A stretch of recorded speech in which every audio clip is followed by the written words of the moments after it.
Welcome to tonight's session, proudly brought to you by the Zionist Council of New South Wales. To all of you in New South Wales, thank you for spending your last night of lockdown with us. May you all enjoy your freedom from tomorrow. Tonight's session will focus on countering BDS and the role of law in achieving this. The session will cover the current hot topic, no pun intended, Ben and Jerry's decision to cease business in the West Bank from next year, other BDS flashpoints, the effects of BDS is having on Jewish communities in the US and the UK, and we'll also hear a bit about Ira. After the formal presentation, we will have time for questions and answers. Please use the chat facility to post your questions. Tonight, we are extremely fortunate to have as our presenters two well-known Australian lawyers, Arsen Ostrovsky and Alex Ryvchin, who are both passionate advocates for defending the state of Israel, fighting anti-Zionism and anti-Semitism. Both are experts in their fields, regularly sought out by news agencies throughout the world for comments, opinions, and have published countless articles in all facets of media. They were both born in the Ukraine and raised in Sydney. Arsen now lives in Israel with his wife and daughters. Alex resides in Sydney with his wife and daughters. In addition to being the Zionist Council of New South Wales Israel Director, Arsen is a leading international human rights lawyer. He has spoken before the UN Human Rights Council in parliaments across Europe to audiences in North America, as well as regularly addressing the Knesset and other high-level forums. In 2018, Arsen was awarded the Nefesh B'Nefesh Bonei Tzion Prize in Israel Advocacy.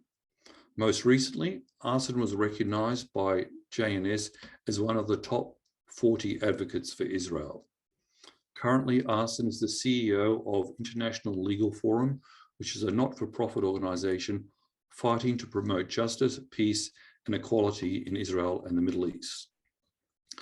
Alex is the co-chief executive officer of the Executive Council of Australian Jewry and the author of two internationally acclaimed books of history and politics.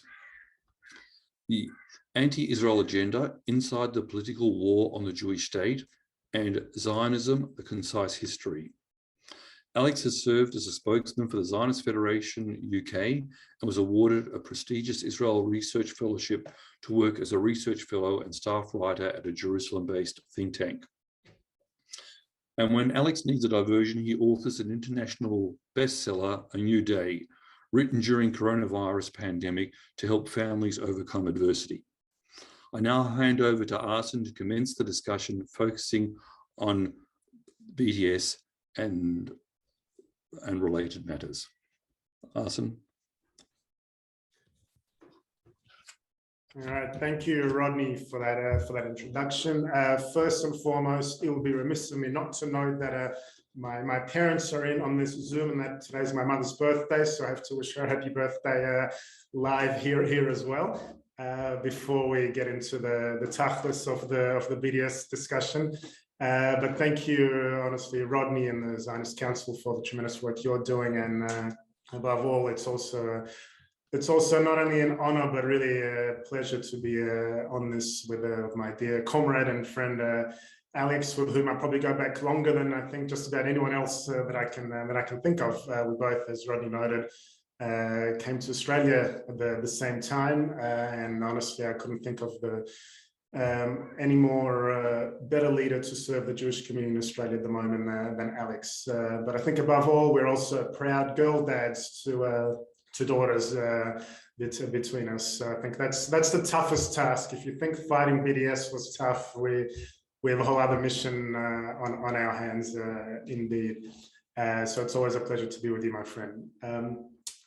In the course of actually thinking about, reflecting on what to say and sort of how to open it, it occurred to me, and I mentioned this before, it occurred to me that Alex and I wrote an op-ed together some 10 years ago in 2012 about BDS. So I think it was our first formal collaboration. And the article, I have it printed here, if you can see by the heading, BDS Final Showdown Sounds Too Much Like a Final Solution. That was 10 years ago, 2012. At the time, that was in response to one of the BDS leaders who actually said that and I'm quoting, BDS is not another step on the way to the final showdown. BDS is the final showdown.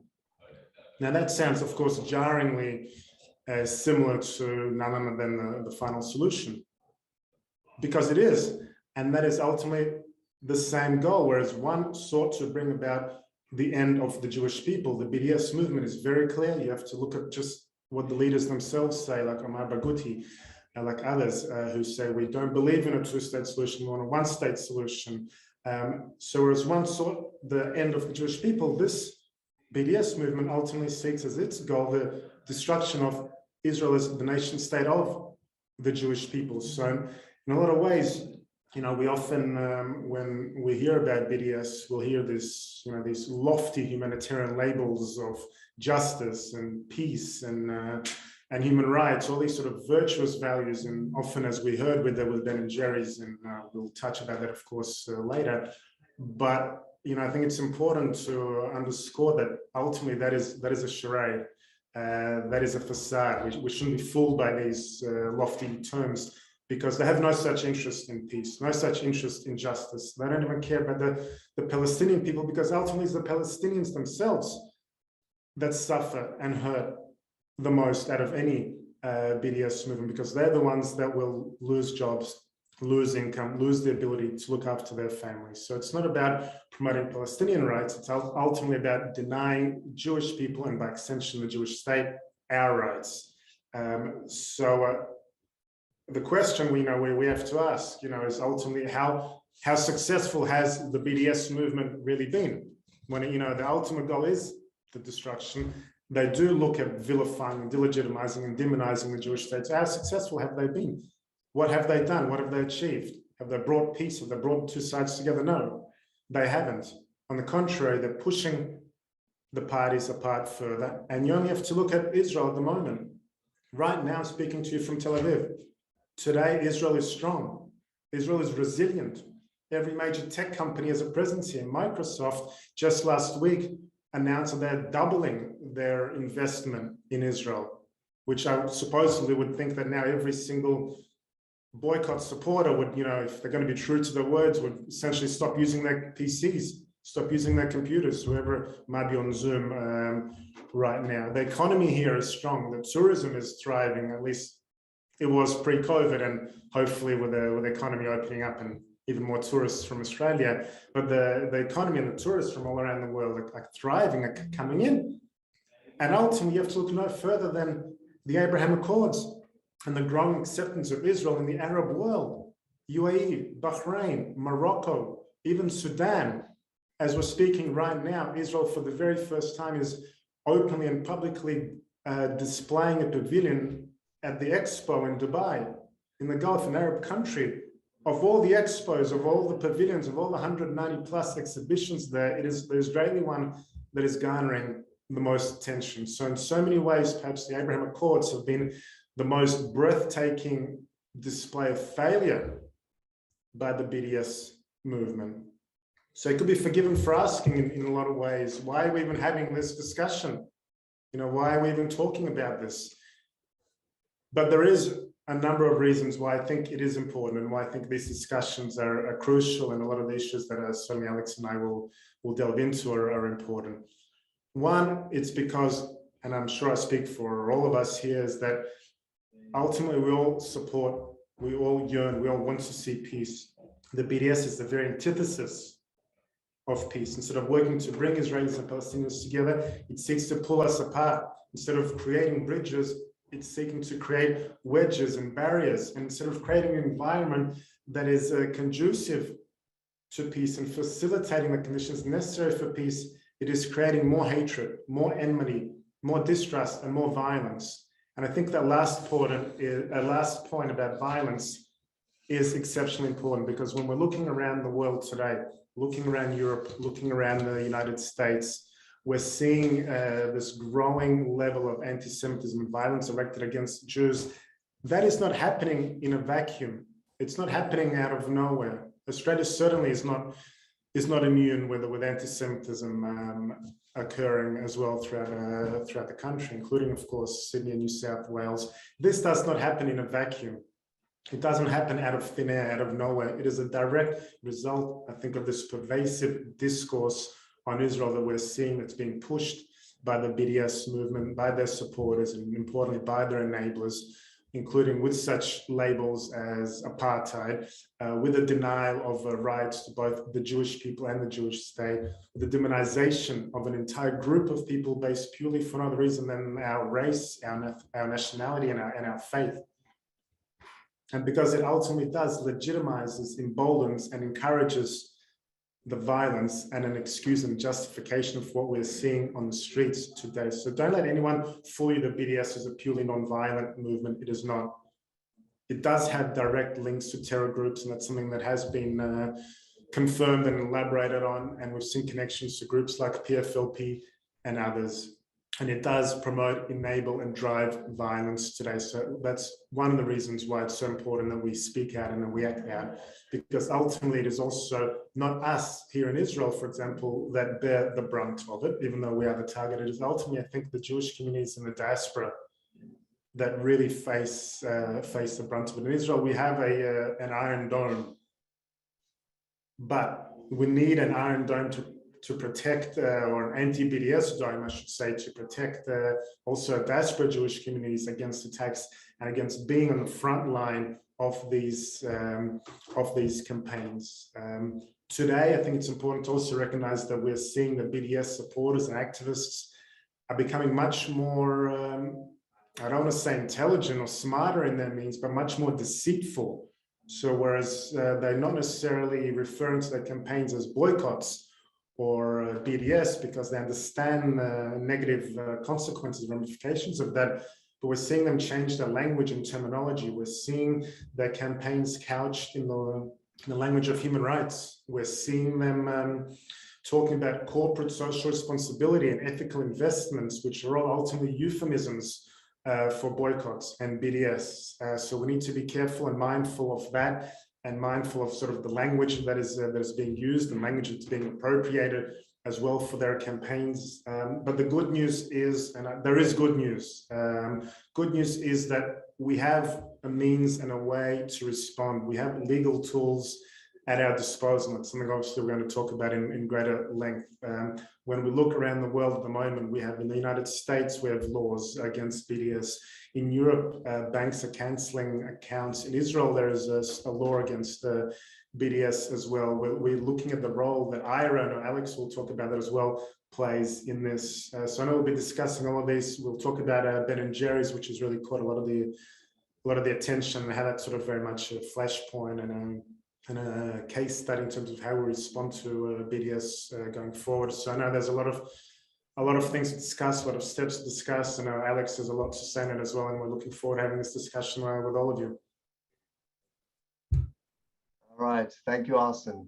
Well, first of all, I want to thank the Zionist Council for hosting me and for the wonderful work they do in education, activism, and youth engagement in New South Wales.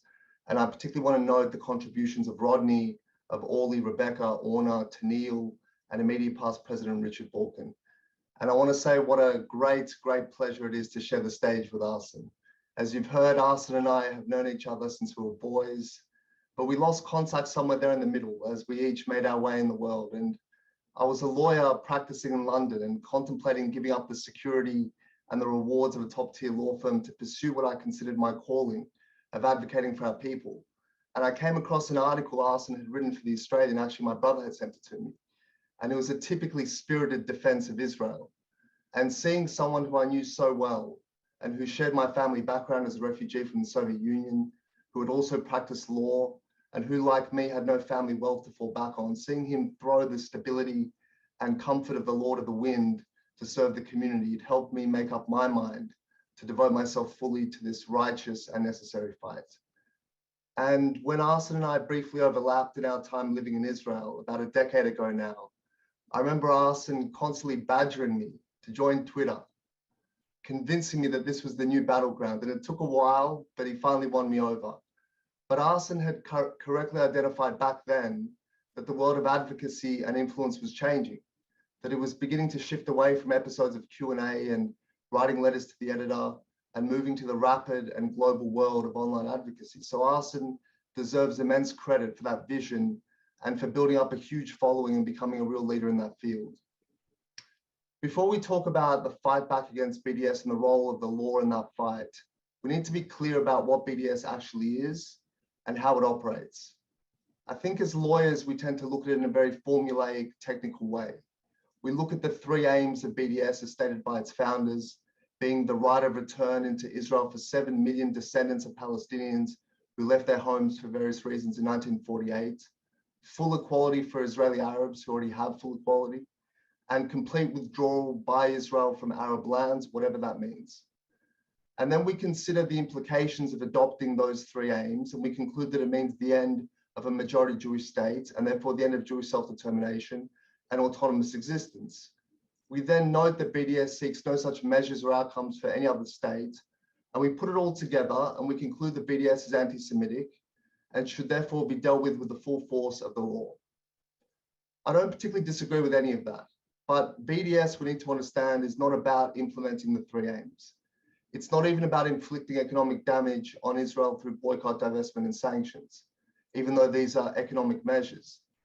BDS is about turning public opinion in the Western world against Israel by creating a popular movement, a platform from which to convince the world through the power of repetition that Israel is inherently and irredeemably evil, has no place in this world, its daily existence is a stain on humanity, and it needs to be destroyed by any means, peaceful or violent. The people who framed the BDS movement and lead it hold the same views as those who opposed the partition plan in 1947 because it meant the creation of a Jewish state. They are the people who locked our families in a Europe poised to obliterate them by pressing for the British White Paper in 1939. They are the successors to Haj Amin al-Husseini, who sent 1,500 Jewish children from Bialystok to Auschwitz because he didn't want them ending up in Palestine, and who told the Peel Commission he opposed a single Jew remaining in Palestine. The idea to found this movement that we call BDS, whether it be in 2001 or 2005, depending on who you ask, to base it on the anti-apartheid movement was not about renouncing violence. It was a purely tactical decision.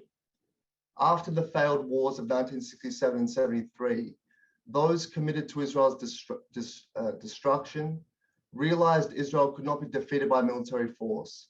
So they embarked on a new path with the identical aim. As Arafat's security chief Abu Iyad said, if one could succeed in changing public opinion in the Western world, then the overthrow of Zionism would be just a matter of time. So BDS is a key tactic used to bring about that change in public opinion. When they go from campus to campus in the US, holding debates on divestment, it doesn't matter whether they win the actual vote or not. Even if they win, they know that divestment won't have any impact on Israel's powerful and diverse economy. But merely by holding the vote and the hearings and the campus events that precede them, they have successfully put Israel on trial and seared into people's minds stories of Israeli bloodlust, cruelty, and illegitimacy, just as they did at Marrickville Council, as they do in the conferences of labor parties around the world, in trade unions, human rights organizations, and the UN. So even when they lose the vote, they still win because public exposure is the key to their success. BDS must be understood as just one tactic deployed by the anti-Israel movement. When BDS was defeated at Marrickville Council in Australia in 2011, anti-Israel activists publicly conceded that Australia had no interest in BDS and moved instead to campaigns about mistreatment of children, allegations of apartheid, and moves to recognize a Palestinian state. Each of these approaches, just like BDS, creates constant opportunities to debate Israel and defame it and anyone who dares speak up for it. The question arising from all this is, what is the best way to fight such a campaign? One that thrives on publicity, good or bad, and that appeals predominantly to idealistic young activists who want to be part of a resistance movement, something that looks revolutionary and counter-establishment. If we look at the biggest blows to BDS in the past decade, they've not been through the passage or use of legislation. The greatest blow to BDS, as Arsen identified, has been the Abraham Accords, which has made those parliaments like Ireland that are criminalizing settlement produce, or the EU and its settlement labeling guidelines and the UN with its blacklists, look utterly ridiculous when traditional foes of Israel are lining up to embrace it. The biggest setback we in Australia inflicted on BDS was at Marrickville. And we did it not in the courts, but in the public domain by building a broad anti-BDS coalition, isolating BDS activists and exposing their hypocrisy and extremism.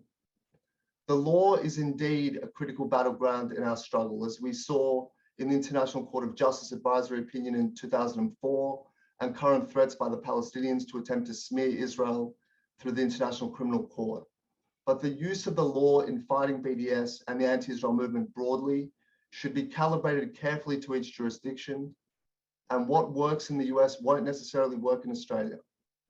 In an Australian context, the law should be used when a Jewish student has to sit in a lecture while the professor shows the image of the Israeli flag superimposed with the swastika, or when an academic waves banknotes in the face of an elderly Jewish woman during a scuffle caused by BDS activists. The law should be used when people freely fly the flags of anti-Semitic terror organizations like Hezbollah on our streets, the flag of a group which bombed a Jewish center in Buenos Aires and plots attacks on Jews and Israelis around the world. The law should be used to reform the complaints procedure at the ABC, our national broadcaster, publicly funded, which produced horrendous reporting during the last war and did so with no accountability to the taxpayers that fund them. So one of the key tools in fighting anti-Semitism is the Ira Definition of Anti-Semitism. And I'll talk a bit about this and then we'll open up to a discussion. So a bit of background, IRA, the International Holocaust Remembrance Alliance, it was founded in 1998 and it has 34 full members, including Australia since 2019. And the Alliance implements the Stockholm Declaration, which commits the members to oppose anti-Semitism and Holocaust denial, to commemorate the Holocaust and commit to education and so forth. And in order to combat anti-Semitism, IRA had first to define it. And also for the purpose of analyzing trends and data, they had to come up with a definition. And that definition was drafted by scholars and adopted by IRA in 2016 as part of a commitment to build an international consensus around the definition, while stressing that it should not be legally binding.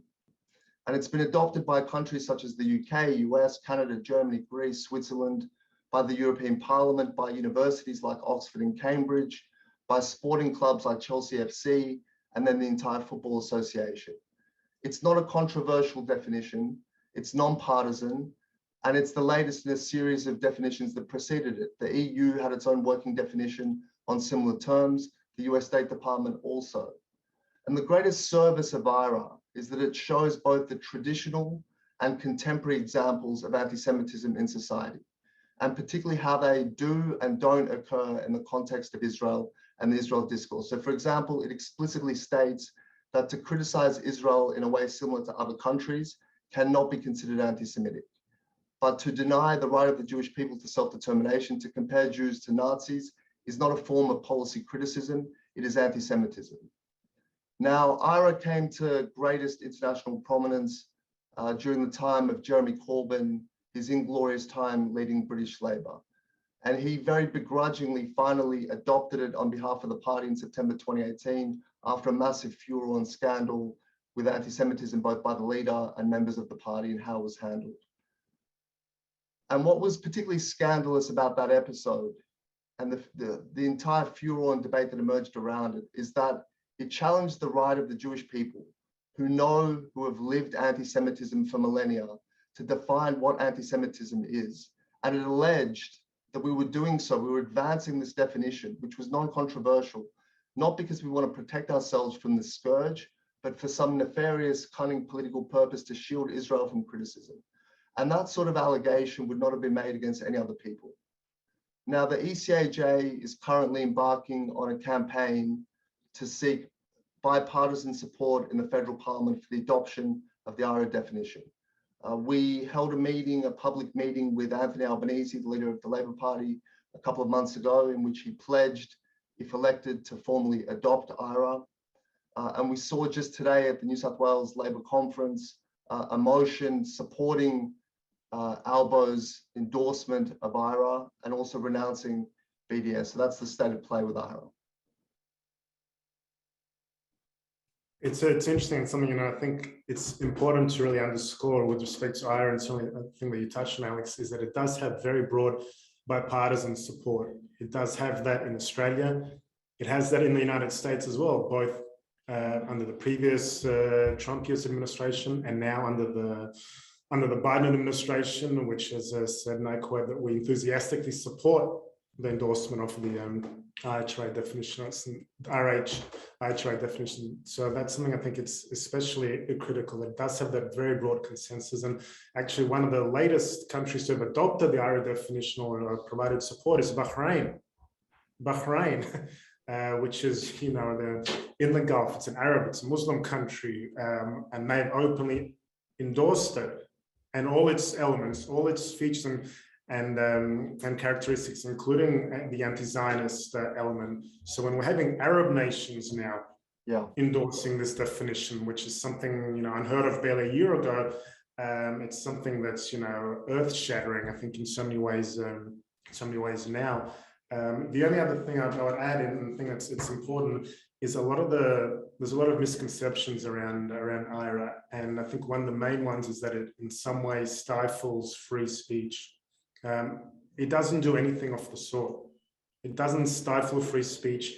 It doesn't constrain any criticism of Israel that is legitimate criticism, and certainly doesn't deny Palestinians any rights or equal treatment. And as Alex said, that very specifically the IHRA definition, working definition, provides for the fact that legitimate criticism of Israel that is directed against any other country is specifically not anti-Semitic. What is anti-Semitic, and we have to then ask those people that are criticizing it, what do they want admitted? Exactly. Making Nazi analogies, that's not anti-Semitic. Denying Jewish people the right to self-determination, that's not anti-Semitic. Using, distorting the Holocaust or demonizing an entire group of people, are these the features they really want to permit in, whether through the back door or other means? So the IHRA definition is very clear that legitimate criticism leveled against Israel, that's leveled against any other country, that's fair. That's fair. But it's when you cross those red lines, that's when it becomes an issue.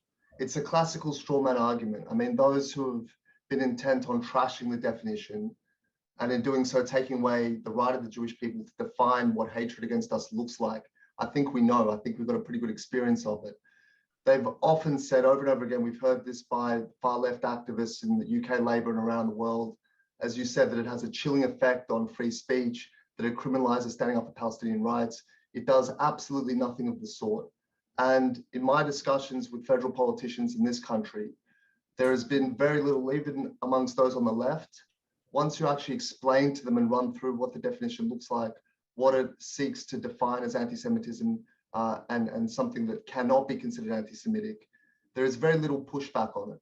And I've posed that question to them exactly as you said, Arsen. For those who oppose the definition, what is it that they want to say about Israel that they feel they won't be able to say, that they feel constricted in? And really, it only would prohibit the most egregious, offensive accusations against the state of Israel and the Jewish people, effectively the transference of classical anti-Semitic motifs from the Jew to the Jewish state. It's also important, even though we're talking about legal tools, that the IHRA definition never was intended to be, nor is it a legally binding definition. Its sole purpose is to act and to serve as a guide, as to help, whether it's legislators, educators, police, enforcement, judicial authorities, to identify what is and what isn't anti-Semitism, and then to use within the existing legal means of whichever jurisdiction, whether in Australia through the anti-discrimination laws or through other countries, then to ultimately use that as a means to take further possible steps, whatever they may be within the existing law. But the sole purpose of this, you can still say what you want to say, but the sole purpose of the IHRA working definition, it's important to also underscore, it is a working definition, is the fact that its sole ultimate purpose is to act as a guide, to provide and to serve as an indicator to the instances which may be anti-Semitic. And the nature of anti-Semitism, as you and I well know, Arsen, is that it evolves over time. And, at times it has attacked the Jews as a faith for our religious beliefs. other times the Jews as a nation, as a people, as an ethnic group, as a race, and at times the Jewish state. And even amongst people of good faith and good intention, there is overwhelming ignorance about what anti-Semitism is. Everyone can recognize the swastika and Nazism and expressions of that as anti-Semitic. But beyond that, there's very little understanding of what it is. And that's where Ira is a very important tool in helping university administrators, local councils, corporations treat incidents, handle them, and understand exactly what they are and what their nature is. And we see it at Australian campuses a lot. I mean, I spoke about how after Marrickville, BDS effectively went away as a tactic. There was a pivot from the anti-Israel movement away from BDS towards other forms of demonization. And we see the sorts of resolutions that come through university councils and guilds, which completely deny the right of the Jewish people to a state, which are so extreme, provocatively extreme in their language. And amongst administrators and other students, they look at this and think, well, this is just harsh criticism of Israel, not understanding where criticism ends and hatred begins. I'm curious, we're talking about, there's different tools, certainly, and I think it's important to bear in mind what works in Australia, I think, as you said, Alex, might not, or what works possibly in the US and in Europe might not necessarily work in Australia. Certainly, it's a very different climate. It's a very different legal framework, and certainly the situation with respect to BDS is very different. Australia is not Europe. It's not campuses in the US, so it's not on the same volatile level. That said, there's we want to make sure, of course, also that it doesn't get to that level as well. So I'm curious, whether some of the tools, and I know you might think, Alex, you said perhaps some of the tools that we're looking at in the overseas might not necessarily work possibly in Australia. But when you're looking at, for example, in the United States, and that sort of ties into Ben and Jerry's perhaps, in the United States, they have something like, I think 35 states now, that's more than half, that have passed anti-BDS laws, and which are very clear and in essence say that if you in any way support, advocate, aid or abet the BDS, you cannot have business with our state. And I'll give you some examples. Across Europe, as one example, a number of banks are increasingly shutting down or cancelling accounts of groups that support BDS. Why are they doing this? They're not doing this because they're all of a sudden found their inner Zionist. They're doing this because they know they want to work and operate in New York and Illinois and Texas and Florida, New Jersey and South Carolina and so on. When you're looking at an example like Ben and Jerry's, which I think is very, relevant to the times, people ask, why is Ben and Jerry's such a big deal? And there's a couple of reasons. One is that in a lot of ways, Ben and Jerry's is a test case. What Ben and Jerry's have done, we've heard a lot of reports that Ben and Jerry's is simply opposed to operations in the West Bank, in the settlements. However, we know now that not to be the case, because the board of Ben and Jerry's themselves, including the chairperson of the board, who has very openly advocated for BDS and apartheid claims, has very openly said their goal is not to operate in Israel at all. Green line, whichever way, whichever side of the green line. So Ben and Jerry's, we're talking about a proper full boycott of Israel, not just the West Bank, not just the settlements. So that is, in many ways, I think, reflection and perhaps a possible trend of BDS activists trying to couch their boycott of Israel in settlements and sort of putting these quasi sort of ultimatums saying, if you don't stop operating in the settlements, then we won't have any operations with Israel altogether. Within Israel itself, that becomes a problem because under Israeli law, you may be liable for breach of discrimination if you choose to discriminate on people based on their certain location. In other words, whether someone lives in Tel Aviv, Haifa, or Ma'ale Adumim, you cannot discriminate against them. But it also has an effect now on Ben and Jerry's and their parent company, Unilever, and their operations in the United States. Now, Unilever had bought Ben and Jerry's some number of years ago, I think 10 years ago, maybe give or take, maybe a little bit less, for about $320 million. But now you have this effect that some dozen states across the United States have said that they've launched investigations into Ben & Jerry's and Unilever for possible breaches of the anti-BDS laws. And what does that mean? That means that if they're found to be in violation of these laws, it means that Unilever and Ben & Jerry's cannot apply for state contracts with those states. But what it means even more, and this is where you're sort of really getting to possible levers for change, it means that these states will have to also divest from public pension funds that invest money in Unilever, which is where the real money comes into it. So far, we've had, I think, 4 states that have actually confirmed they'll be withdrawing their money from Unilever because of they've been found in violation of the anti-BDS laws. And you're talking about already, by 4 states alone, something like $700 million already that's being withdrawn from them because of violations of these state laws. And this is just 4 states. You're going to have more states to come as well. You also have possible breaches of federal anti-discrimination laws in the United States. You also have possible breaches of the law in the United Kingdom. And you see also by this, you see this interconnectedness.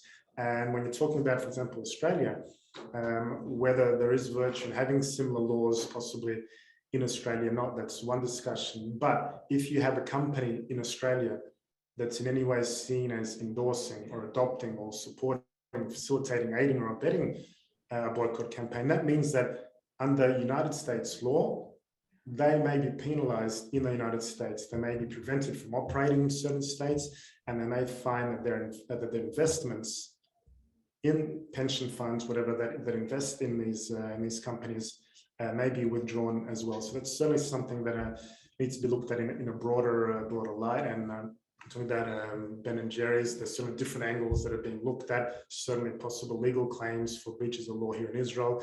In the US, we've seen the different states investigating both on the state and federal level, and I believe that with time we'll also find a number of individual claims starting to arise as well of possible litigation action against the companies, because ultimately, everyone I think is watching this, and I think certainly from Israel's perspective, there needs to be a very strong sign that they're not willing to stand by as a company that talks about, virtues and social justice is, as we're seeing, again, the very antithesis of that.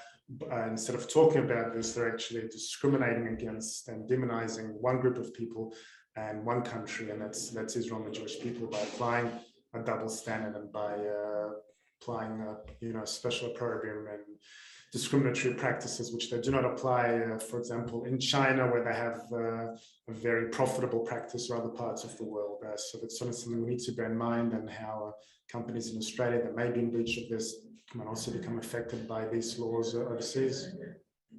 Yeah, firstly, to your point about partial BDS or boycotts of settlements, I mean, this is something certainly that BDS activists in the US have been attempting to push for a long time. There was this publication they put out probably about 10 years ago called Divest Now, which is a handbook for how to run BDS campaigns on American university campuses. And it explicitly said that first push for boycotts of settlement produce, because it's easier to make the case, and then go for full BDS. So the way the anti-Israel movement works, BDS activists in the movement more broadly, is they're based on incremental gains and momentum. And one step which can seem in some way reasonable or can be sold as being compatible with human rights or international law is never the extent of what they're seeking. The end goal is always unequivocally the destruction of the Jewish state. That's what they're after. And all the steps along the way slowly get them towards that point. That's why it's so critical that we fight them early on, that we fight every step of the way. In terms of BDS legislation for Australia, it's been something that has been put to me a number of times, why don't we push for this? My personal view is that it wouldn't be effective or successful in Australia for many reasons. And I think the main reason is, as I've discussed, BDS is merely one tactic of the anti-Israel movement. And as a tactic, it's effectively dead in Australia, and we killed it at Marrickville. Now, that's not to say that we won't have more BDS issues arising in the future, but But I think Marrickville remains the case study, the gold standard of how to effectively fight BDS. The way BDS was defeated at Marrickville was by forming a broad coalition, including Labor people, Labor left people, even some Greens people, isolating BDS activists, rallying the media, briefing them extremely well on a regular basis, feeding them stories, making them aware of the hypocrisy, the stupidity, the extremism of BDS activists. And when you put questions to BDS activists about, will you now boycott China, as was put to the mayor of Marrickville at that time, they inevitably say something stupid, which gets them into more trouble and angers more and more people. And so to me, that remains the way that you fight BDS, through the court of public opinion rather than through legislation. And I think that in Australia, if we push for legislation, it would necessarily lead to a public airing of this issue. It would lead to debate, TV segments, and exchange of op-eds, that whole thing over a protracted period of time. And while we are convinced of our truth, we know we're in the right and we fear nobody in a public exchange, the skill of BDS activists is that they are on discipline and on point with their repetition about Israeli apartheid, about genocide, ethnic cleansing. It doesn't matter how absurd those allegations are, how detached from the truth they are. And when you repeat something often enough, it seeps into the public consciousness. So I think we have very little to gain from a public debate about the merits of legislation and much to lose. And you also look at, in the United States, you quite rightly point out, Arsen, it's been widely adopted by dozens of US states, but there's always been some dissent, and from sometimes in cases from areas that you wouldn't expect it, from within the Republican Party, the Libertarian wing, that opposes boycotts in principle, but defends the right to boycott as a free speech issue. And some Democrats who have gone along with anti-BDS legislation have kind of privately said that they're not really comfortable with it. And arguably, despite the passage of those laws, we've seen the rise of a more activist anti-Israel wing in the Democratic Party. So, I admire the merits, not so much the merits, but, the motivation of those who seek this legislation, but whether it's effective in the long term, I'm not sold on. Yeah, look, I think you make a valid point there. Australia's in a very different climate. It's in a very different situation than the United States, than other parts of the world. And even though we're talking about legal tools here, specifically, ultimately the battle against BDS needs to be waged against all these multiple battlefronts, as you say, in the media, through education, online as well. But I think ultimately, we need to, and I think something that you do especially well in Australia is also to build alliances with other faith groups, other groups in civil society as well, that ultimately do care about issues that the BDS is against. And, we want to, the BDS wants to create barriers, as I said, it wants to create walls, it wants to separate us. So the very, you look at the Abraham Accords, which is one of the best responses to the BDS, and you look at the local communities, look at projects, look at joint projects that work to build peace, that work to bring people together, not separate them. I think that ultimately will be the strongest response to BDS, but always at the back of the mind, we do have the law on our side as well when needed and when the circumstances are relevant. Thank you. I'm going to jump in here because we've you guys could just keep talking. It's just wonderful. Days and days and days. It's a good thing you really could.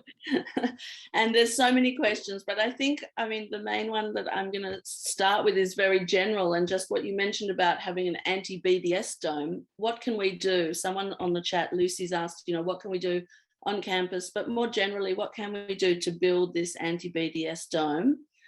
I'll let you guys have a chat about that. Thanks.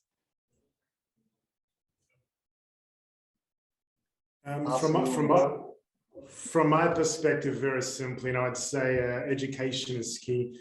We need to, specifically on campus, I think, I know that the campuses are in many ways today the primary battlefield in terms of BDS wars, and a lot of the philosophical discussion is happening there, and certainly a lot of the physical effects that we see from whether Israel apartheid weeks and the like. And, you know, even now, although Australia might be in lockdown, for example, some of the BDS activists perhaps are not having their physical events, but doesn't mean that they've gone away either. You know, a lot of them are now confining themselves to the online world where, you know, these attacks and campaigns spread like rapid fire. So I think education is certainly key. I know the Jewish community in Australia through the Zionist Council, through Orgis, and of course through ECAJ as well, do a terrific job. So I think in as much as we can provide the students support, provide information, provide the tools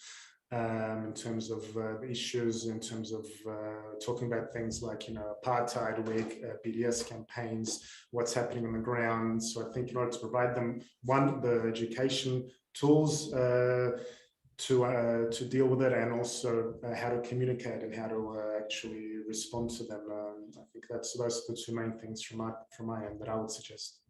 I certainly agree with that. I think the first thing I'd say about defeating BDS totally or protecting ourselves from it in a complete way, it's not possible. It's not possible through any level of education or any level of public campaigns or anything, any cleverly worded PR campaign to totally obliterate BDS, because like every expression of hatred for our people, there will always be those who adhere to it and continue it.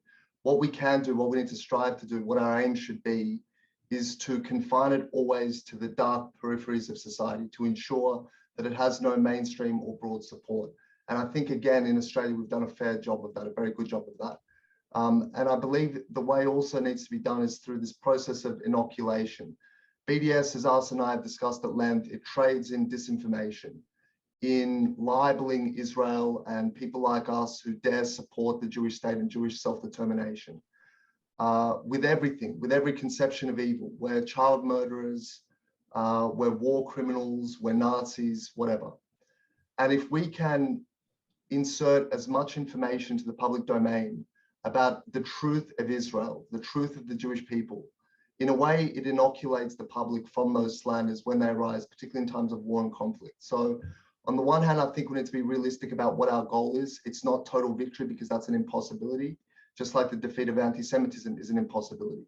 But through public activism, the sort of work that Arsen does extremely well online, we can contradict over time the sorts of slanders and lies that they insert into the public domain. I think it can be done.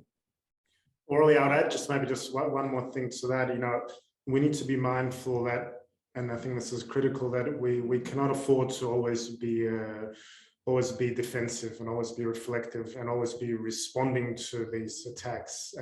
We need to be able to respond in rapid time, in real time as well. But I think it's important that we also be proactive and that we seek to broaden the conversation on Israel. That doesn't mean by any means to shy away from the difficult issues or the challenging issues, but that we need to broaden the conversation.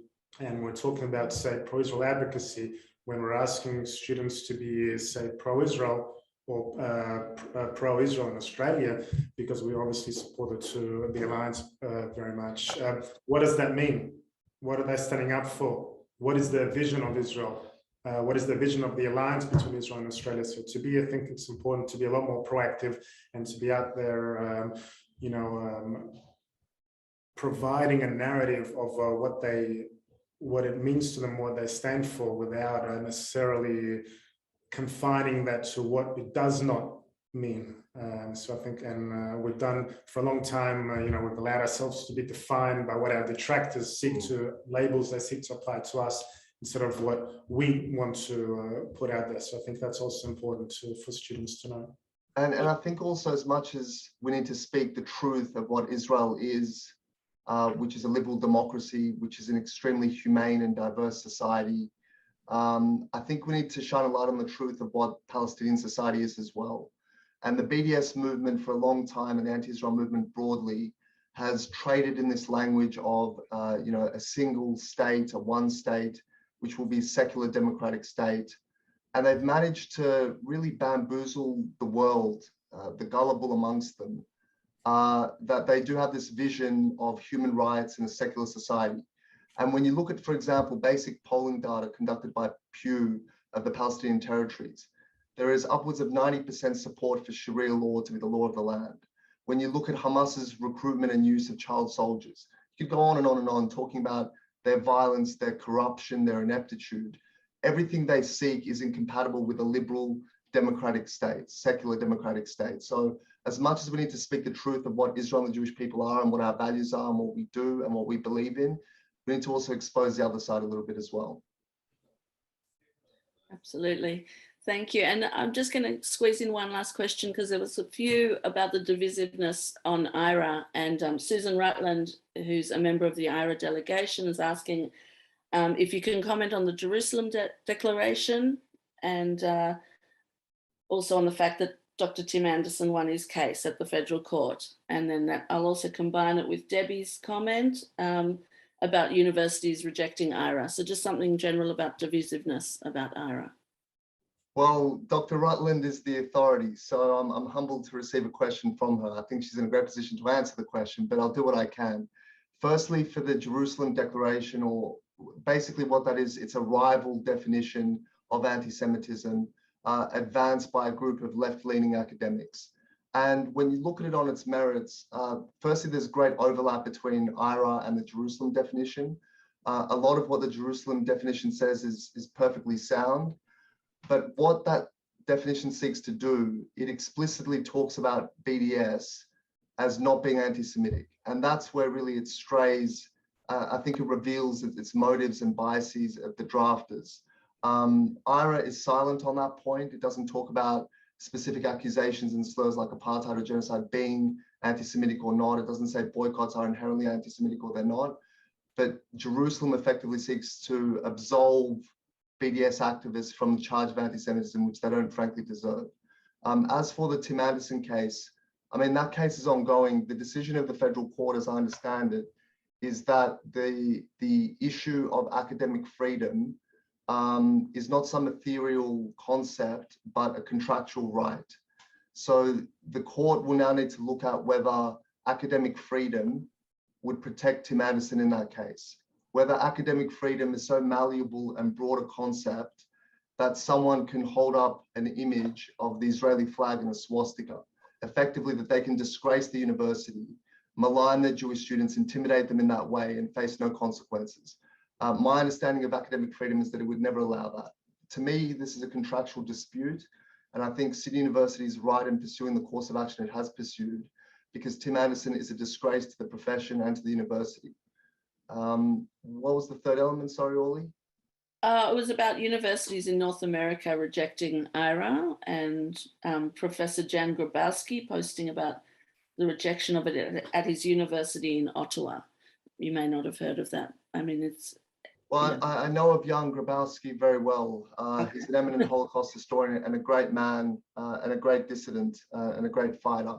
In terms of universities rejecting it, as I mentioned in my opening remarks, Oxford and Cambridge have accepted it. Other universities in the UK have, others debate it, likewise in the United States and Canada as well. Ultimately, this comes down to a process of making the case, of showing administrators and senates and student unions why this should be accepted. And I think the more acceptance it receives from countries, from organizations, multinational organizations like the EU, sporting associations, the more that it's seen in practice as being something helpful, a tool to help understand anti-Semitism, and not as something, you know, onerous or strategic in any way, I think more campuses will fall in line and accept it. Thank you so much. And I think, yeah, go ahead. No, I was just going to say, I think it's, you know, it's important to underscore that at the end of the day, IRA is by far and away the most widely supported and endorsed definition of anti-Semitism. Agreeing, you know, not everyone has supported, but at the end of the day, it is the most widely supported definition. Some 35 plus countries have adopted or endorsed it, including the EU, including Bahrain, including South Korea recently as well, and others around the world. Hundreds of civil society organizations, sporting codes, civil institutions and campuses across the United States have also supported and endorsed it from across the political spectrum. There was an open letter by some 700 plus academics that we at the ILF were involved with earlier this year, which again, from different perspectives on the Israeli-Palestinian conflict, but all which came together to show their support and endorsement of the Ira definition. So yes, there are other alternate competing definitions, but I think those are on the fringe. And when we look closer to them, including the Jerusalem Declaration, you find certainly, I think, other ulterior motives which try and maybe try and absorb the BDS campaigns and movements through the back door. But at the end of the day, the Ira definition is the gold star definition that's been adopted and endorsed by the world over. Great, thank you both so much. I'm unfortunately out of time and I have to give you both a very quick vote of thanks. So on behalf of the board of the Zionist Council of New South Wales, we would like to dearly thank you both, Alex Ryvchin and Arsen Ostrovsky, for all your contributions tonight and for shedding light on this very, very interesting and complex matter. Yes, we just really thank you all for everything and fighting the fight and keeping us all informed. And I'm going to hand over to Rodney Nornberger now, our president, to just close the meeting. Thanks very much. Thanks, Orly, and I fully endorse her words. Alex and Arsen, your session was extremely informative, and thank you all for joining us here tonight. It seems a little bit like Seder because everyone's just, about to enter their freedom tomorrow. I wish everyone in New South Wales enjoy your freedom. All the best, and we hope to bring you more sessions of this caliber in the near Rodney, future. I assure you there is light at the end of the tunnel. As someone who's gone through not 1, not 2, not 3, but 4 lockdowns, there is light. There is light. I managed to dodge it. It's great. All the best to everybody. Erev Tov, and I hope to see you again on a session in the near future. Thank you very much for joining us. Good night. Bye, everyone. Thank you.